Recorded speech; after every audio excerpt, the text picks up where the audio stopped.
Yes, ladies, gentlemen, and those of you who are not sure. Yesterday we spoke on Mr. Claudio Echeverri.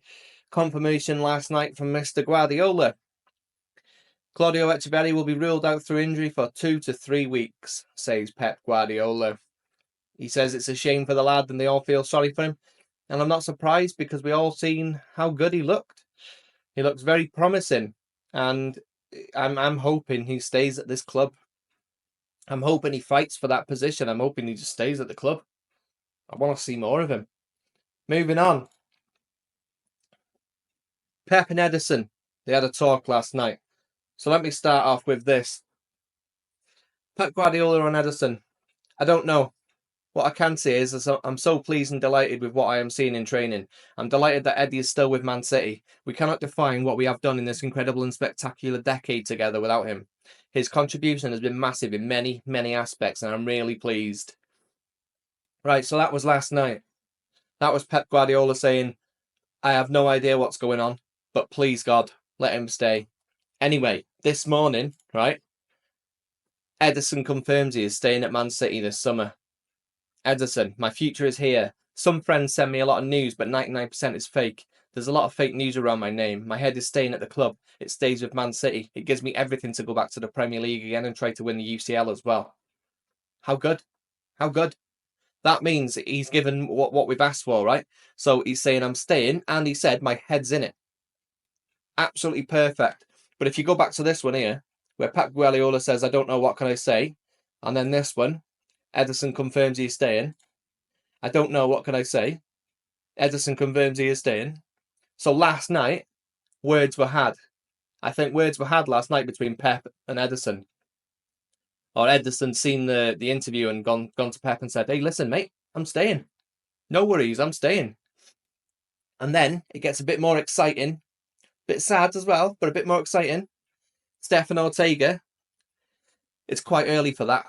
It's quite early for that question. I can't say anything about that. It's too early. Deflection. Stefan Ortega is going to leave Man City. If he was staying, he would have said, I am staying. And not only that, but Costa is leaving Porto. But sources have said that Costa is leaving Porto. Where's Costa coming? Our club. If we can keep Ederson, even if it's just for a season, and get Costa as his understudy, poor man, oh man, we are cooking. We are cooking. Imagine that. That would be really, really good.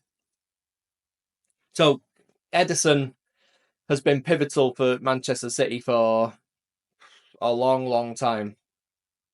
And Ortega, he's okay. He's okay as a number 2. But as City fans, we've always said, nah, we don't want him as number 1.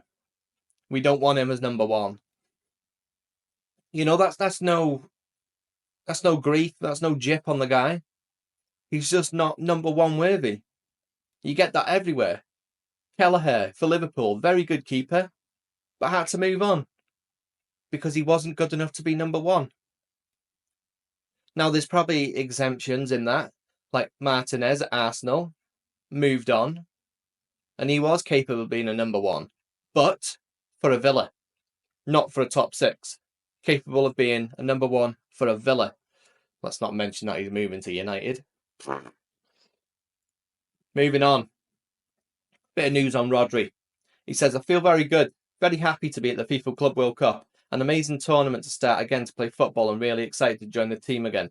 Joining the pitch, that's the most important. And be excited to work with them and win. That's the aim. This is a massive opportunity for me to come back. I feel very, very strong, to be honest. The process of recovery was long, but I was taking my time and said the most important was to keep focus and don't be sad or whatever. As in, don't get into a depressive slump. I knew one day I'll come back and this day has finally come. I'm very excited to play again. And though it's going to still be months until I reach my level, I'm so happy. My mission is to return to the individual level and the group can take the best from me. Especially leadership and the captaincy I can show now. I'm one of the 3 captains. Above all, I want to raise the morale of my team, which has been a winner, and I'm sure we'll do it. So, not only are we getting Rodri back, what he's saying is, I'm in the right headspace. And the season before last, when we were on it, get ready for that again because we're going to be on it again. That's what he's saying. He's saying, get ready because we're going to be back. He's telling these Liverpools, the Arsenals, the Chelseas, he's saying, hey, listen, I'm back. And I can't wait for Rodri to be back. Our record with Rodri and without Rodri is ridiculous. Absolutely ridiculous. I think it's like 74 games. Yeah, you don't count the FA Cup final. You don't count the final because in 90 minutes it's a draw. All right? That's fair. That's fair. I think it's like 74 games without a loss. But yeah, Rodri is absolutely pivotal to our game. And I was looking at Reinders the other day. I went back and watched Reinders again. What a player he is as well. If we can get Rodri and Reinders next to each other, God knows. Just something else I want to touch on as well, actually. So Pep Guardiola come out and says that Núñez isn't the right back. Like the viability of Núñez at right back doesn't work. So he's a bit uneasy about Núñez being at right back and using Núñez as a right back full time. So we are looking for a right back. I was thinking Nico Gonzalez. Nico Gonzalez at right back. Sturdy, defensive. He's not the slowest guy. I think that could work. I've seen him pass as well. He's got a pass on him. Nico Gonzalez at right back. Let me know what you think about that. Let's quickly go through the questions I've got for you, right? Would Echeverri have started against Juventus if he was fit? Is the Pep Guardiola on Ederson PR rubbish? Is the Ederson stuff PR rubbish? Is the Ortega stuff PR rubbish? Will Rodri be fit enough in time for the Premier League to start 90 minutes? Let me know. That's all I've got for you. Hit that like button, subscribe, hit the bell, and I'll see you next time. Bye-bye.